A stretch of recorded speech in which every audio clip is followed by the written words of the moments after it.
Nadhani natakiwa nijazie kuhusu huyu kakaangu. Mwenyewe anajiona kama mwanasiasa mkubwa sana anayeshawishi tarehe 7 maandamano.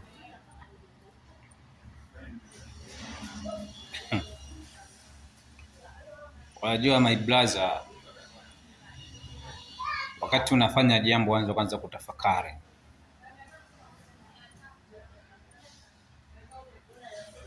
Wakati wewe unashawishi hayo maandamano na kikosi kazi chako,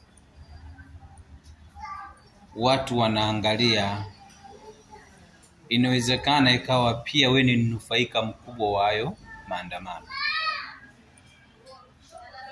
Ndio maana unajaribu namna kuconvince mawazo ya watu na kuona wewe namna gani ya kuweza kuoperate haya maandamano, na kila siku sehemu ya maandamano wewe ni sehemu ya manufaa. Na inawezekana hayo maandamano ndio yale ambayo niliyotoka kuzungumza, alafu mka challenge hiyo sijui sijui nini vitu kibao. Lakini tukikwambia kwamba wewe unatumwa afanya maandamano ndio unapewa posho, push sukuma hili jambo ili liende, wewe kupewa posho yako. Kwa hiyo inawezekana umewekewa kila baada ya miezi mitatu, unatakiwa waambiwa Tanzania, bwana mimi nimepewa mpango kila baada ya miezi mitatu ni operate hili jambo ili nipate hela ya kula. Kwa sababu mimi sasa hivi sio kiongozi, sio mbunge. Watu wajue kama uko kwenye kazi maalum kwa ajili ya matumbo yako. Lakini jambo lingine, watu wanaona wewe ni mnufaika mkubwa badala ya mwenyekiti wako kukaa ndani. Wewe kama msaidizi wa mwenyekiti, mimi nazungumza kabisa kwamba wewe ni mnufaika, kwa sababu unajaribu kugusa kama una machungu na hili jambo, lakini sioni kama wewe una viashiria vya kujaribu kumtetea na kumpigania mwenyekiti wako. Kimsingi mimi nilikuwa nawaza kwamba ingekuwa ni moja ya mtu ambaye mwenye maono mapana, ingekupendeza sasa hivi utakuwa kwanza kipindi hiki kufocus na jambo hili moja. Mnafanyaje? Jitihada gani? Wapi tupite? Tufanye nini ambavyo tutakuwa salama na mwenyekiti wetu awe salama? Salama hiyo maana yake, je, akiwa salama kama vile kukaa ndani tunajua yuko salama. Lakini je, tunahakikishaje tunamtoa mwenyekiti wetu akiwa salama? Kama mnavyodai kwamba mmeonewa na yeye mwenyekiti ameonewa. Hiyo ndio mipango mikakati ya kumtoa yeye, kwa kutafuta utaratibu mzuri wa kisheria, otherwise watafuta wanasheria bora, ama kufanya nao kazi wanasheria mliokuwa nao, kuendelea kuwapa nguvu, motisha, ikiwemo pamoja na uchumi, kuwasaidia hela ya mafuta, kwa makaratasi, pepa, penseli, vitu vingine, ili wasichoke na hilo jambo lenu wanalolifuatilia. Lakini nyinyi leo mnaacha huko, mnaacha kwenye kumpigania kwanza mwenyekiti wenu, ambapo ndio yupo mnasema kwamba ameonewa. Japo sisi tunaona kwamba ni utaratibu, ukikiukwa serikali lazima itafuata mkondo wake. Nyinyi mnaacha huko, mnaanza kufocus na maandamano. Mnadhani kitu ambacho kitamfanya mwenyekiti wenu aone kwamba huko nje kuna majemedari, hata kama ikamfanya hivyo, lakini bado security yake, kiu yake sasa, sidhani kama anatamani kubaki huko.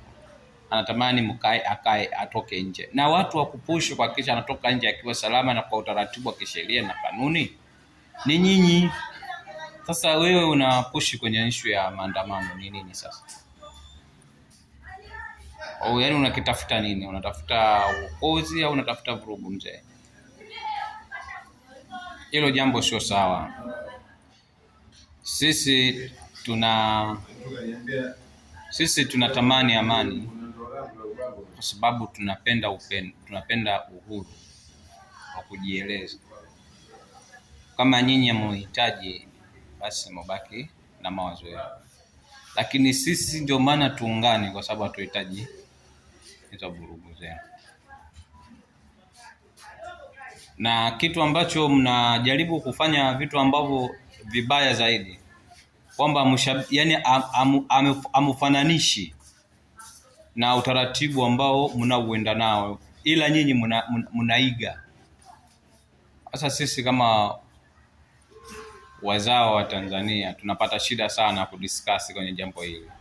Kwa nini nyinyi mnatumia nguvu kubwa sana kutaka maandamano, ikiwa sisi wenyewe wa Tanzania pamoja na wewe, baadhi yenu wachache mnataka maandamano? Ni wachache kuliko ni wengi, na kwa kutaka kujua kwamba ni wengi hatutaki, wewe tisha mkutano wa maandamano, wanayejaa na wanaobaki wengi wewe. Sasa kama jambo hilo ni dhuri, kwa nini nyinyi wachache mnaenda kupigana kila siku mnataka maandamano?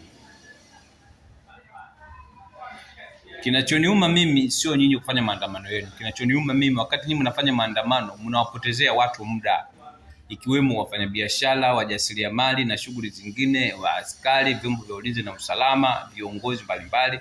Yaani wanafanya kazi ya kuchallenge mambo yenu nyinyi, wakati nyinyi mna mambo yenu binafsi. Hapo mnakosea. Ndio maana hata mtu aliposema kwamba kama kuna hoja tukae, wewe unasema mimi siwezi kukaa kwa sababu Tanzanite zinapotea, mimi siwezi kukaa, sijui ruby zinapotea, sijui kufanyaje.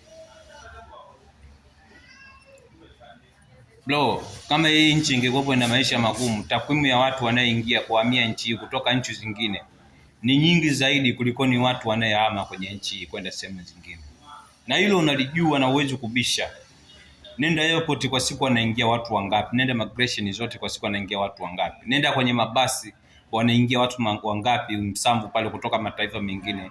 Nenda Mbezi wanaingia watu wangapi kwa siku? Na wangapi wanatoka?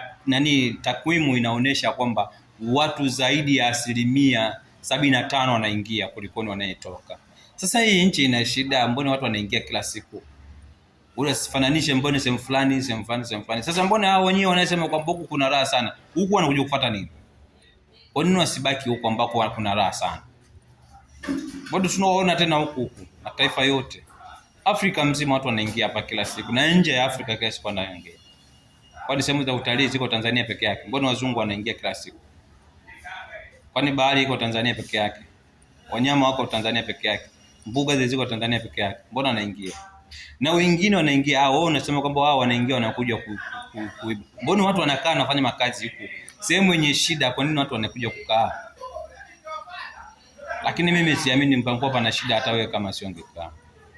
Ndugu zangu, hakuna mtu ambaye anajua kwamba fedha zinapatikana kwa mikono tu bila kufanya kazi. Lakini unatakiwa ukubali kwamba Mungu amekupa kipato gani, unatakiwa ukubali. Mbona kuna watu wakitoka madarakani wanakuwa korofi sana? Yaani ukitoka tu madarakani wewe kutafuta shari. Kipimo cha mtu kiongozi anayejitambua, kipimo chake kikubwa kwamba wewe uko sawa, una performance nzuri katika swala la uendeshaji wa umma na utawala bora, lakini una vision nzuri katika maono yako mbalimbali, watu wanaweza kuyapokea. Ni moja, ukitoka kazini kaa kimya. Inawezekana kuna sehemu ulikosea, watu watasema pale alipokosea fulani, wewe unakuja kurekebisha. Lakini ukiwa umetoka kazini, wewe kazi yako ni kumshuti mtu alikuwa madarakani, ama wale uongozi wa chini, ama wajuu, kuonesha hawawezi kufanya kazi. Wewe kila siku kwenye mdomo unatengeneza kitu kwamba wewe ile sehemu ulikuwa unahitaji sana kuliko ni maisha yako. Huo ni ushamba na ni ulimbukeni. Ushakaa bungeni, ushafanya vitu vingi. Wewe mkweli, mbona ukiwa bungeni, mbona ulikuwa useme kwamba jamani, mimi naamua sasa kutoa kama alivyofanya Msukuma, mimi natoa gari zangu kusaidia watu, mimi nafanya hivi kusaidia watu. Wewe ulifanya hivyo vitu? Mbona Msukuma ananunua maambulensi, tunaona anawapa watu, anafanya hivi, anatengeneza hivi, anawapa watu, anapambana, anawapa watu. Posho zako ulidai wewe, punguza posho twende, kwa sababu kuna watu kule wanahitaji mahitaji maalum, watu wana maisha magumu, mzee naomba nikawasaidia wananchi wangu. Ulifanya? Au watu wajue posho za mbunge zinakuwa kiasi gani? Ulikataa gari ya kifahari, ukukopa mikopo, ukufanya vitu hivyo vingi. Hizo fedha, magari makubwa unayotembelea hayo, Watu wa chini wa kawaida ukiuza hiyo unanunua gari ngapi? Kama unataka demokrasia ya kweli, kwa nini usiuze hiyo kanunua gari Rondo ukawa unatembea barabarani? Kanunua Land Rover katembea barabarani tena la dhamani kabisa lile. Kachukua 109 ile tembelea barabarani, watu wakujua na demokrasia.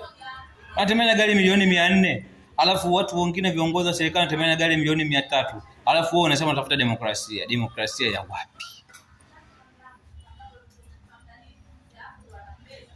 Narudia tena kukwambia, wewe una mipango binafsi na serikali hii. Hauna shida ya demokrasia, lakini demokrasia kwenu mumeiwekea kivuli, na sio wewe tu na timu yako yote na chama chenu. Muna mipango mingine. Mimi sitaacha kuambieni, lakini nadhani mnaelewa. Muna mipango mingine. Watu wanajua nyinyi mna mipango mingine binafsi, lakini mtajifichia wapi kwenye demokrasia? Ndio maana mnashawishi vijana, mnashawishi baadhi ya vikanisa vingine, mnashawishi sijui nini, mnafanya hivi. Umeona? Lakini wako ambao watu wa makanisa makubwa wanajua kwamba nyinyi mko kwenye mfumo gani, wako ambao misikiti mikubwa wanajua nyinyi mko kwenye mfumo gani, wako vijana wakubwa wanajua nyinyi. Baadhi ya watu wachache wenye mawazo kama yako ndio wanaungana na hayo mambo. Acheni hizo habari. Hatuwezi kwenda kwenye taifa hili kwa mfumo huu. Na taifa hili halipelekeshwi na watu wawili kwa ajili ya siasa. Kwani siasa ni lazima. Yaani wewe unavyofikiria kwamba lazima uwe Mtanzania, lazima uwe mwanasiasa. Wako wanasiasa wa Tanzania hawajui issue ya siasa. Mtu ana kadi ya CCM, ana kadi ya Chadema. Haya, wewe unapomfanya shughuli zake zisimame kwa ajili ya maandamano, unampigania nini? Wakati yeye mwenyewe hajui na shughuli zake zinaenda na maisha yanakwenda. Wewe unampigania nani? Utatakiwa ujibu unampigania nani? Na kuna mtu hataki kabisa habari ya siasa, hataki kabisa. Wewe unasemaje? Kwani wewe ulivyokuwa mwanasiasa familia yako yote ilikuwa na siasa? Kwamba wote walikuwa na siasa mpaka umefikia hapo. Kila mtu dunia hii ana maisha yake ya kuishi.